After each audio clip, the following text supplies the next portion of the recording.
Good morning, everyone. This is Prakash Kumar Gupta from Brilliant Public School, Baitarai, and here I am with another video on the chapter probability. So, first of all, we'll see the introduction. Probability theory is very fascinating subject which can be studied at various mathematical levels. Okay, probability is the foundation of statistical theory and applications. Several mathematicians like Pascal, James Bernoulli, D. Moivres, Bayes applied the theory of permutations and combinations to quantify or calculate the probability.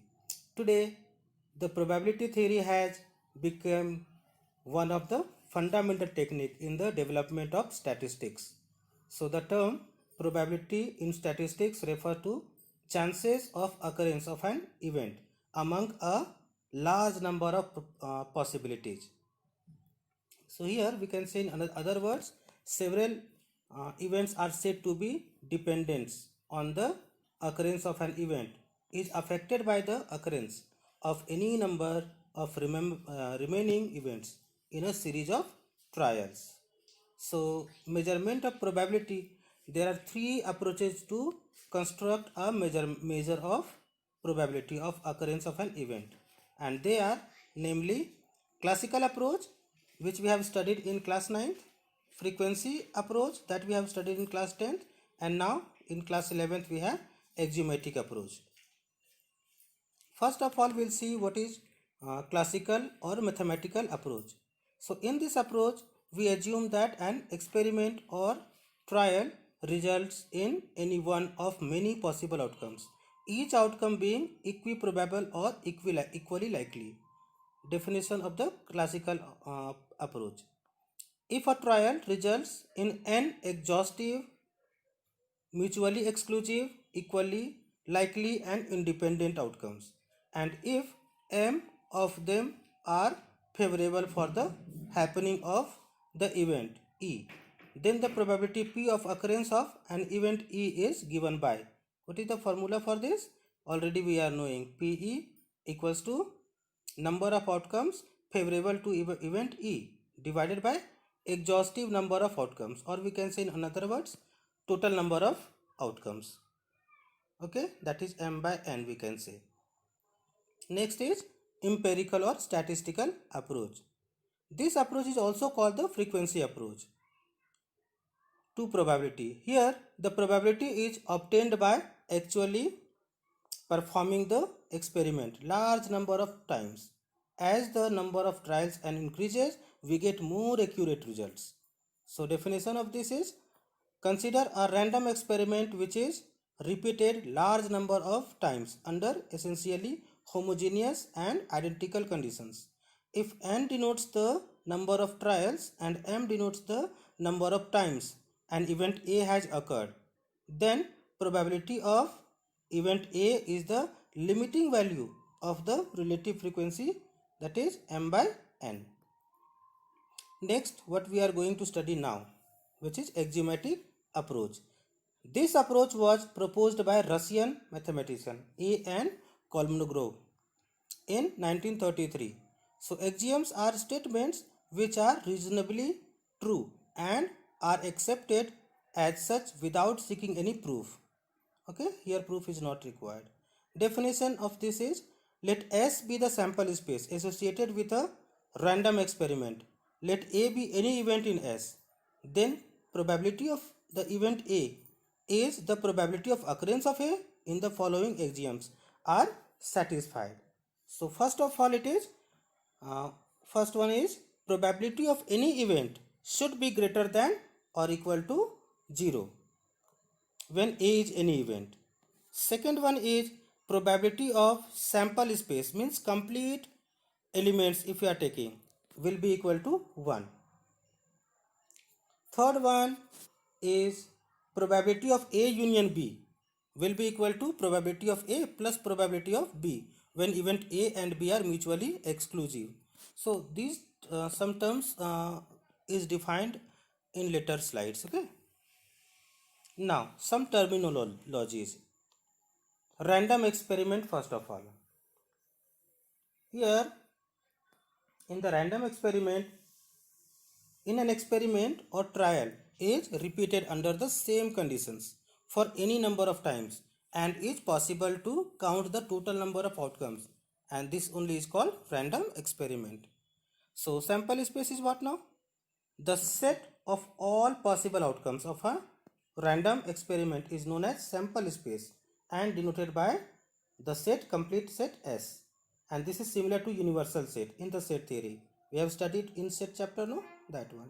So the outcomes of the random experiment are called the sample space. Sample points are the outcomes. Here exhaustive events now. What is the meaning of exhaustive events? The total number of all possible elementary outcomes in a random experiment is known as exhaustive events. In other words, a set is called or said to be exhaustive when no other possibilities exist. Okay, complete set if you are taking. Next is favorable events. The elementary outcomes which entail or favor the happening of an event is called favorable events.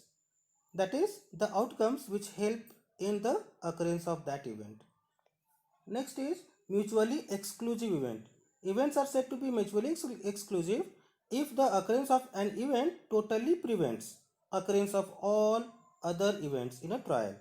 In other words, two events A and B cannot occur simultaneously. For example, if a dice is thrown, so if events we are taking odd number and even number. So odd numbers are 1, 3, 5 and even numbers are 2, 4 and 6. So these two are completely mutually exclusive. Now some outcomes.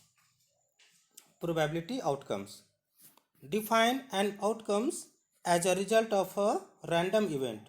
For example, an outcome of coin flip might be heads.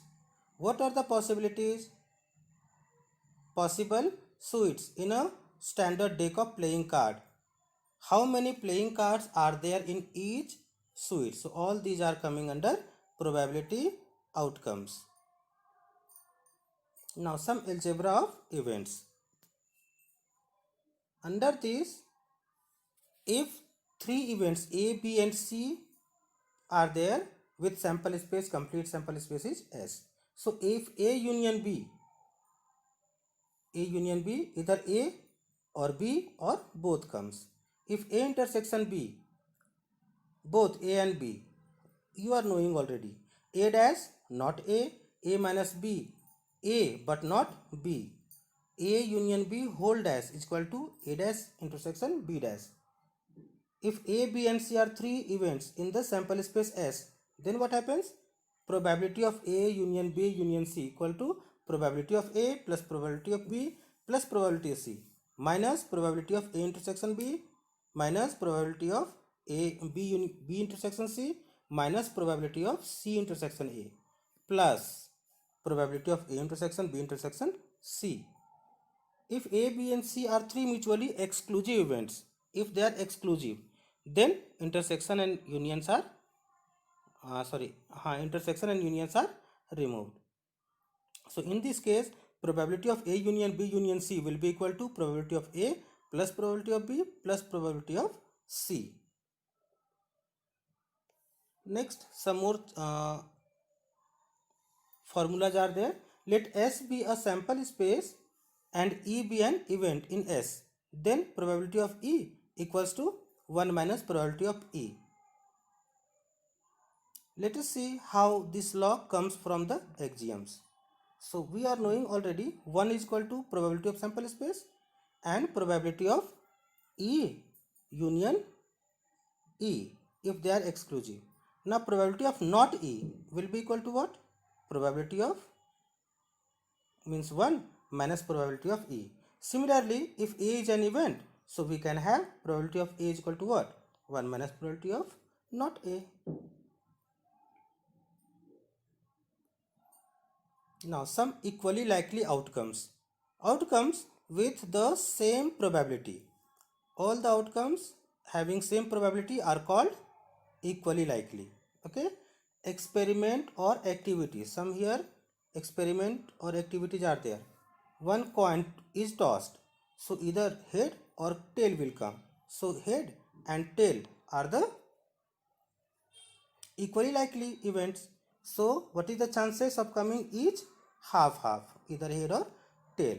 Similarly, if a dice is thrown and coming, probability of coming 6 or any 1, 2, 3, 4, 5, 6, all are having same no same chances. So 1 by 6. So this is also equally likely.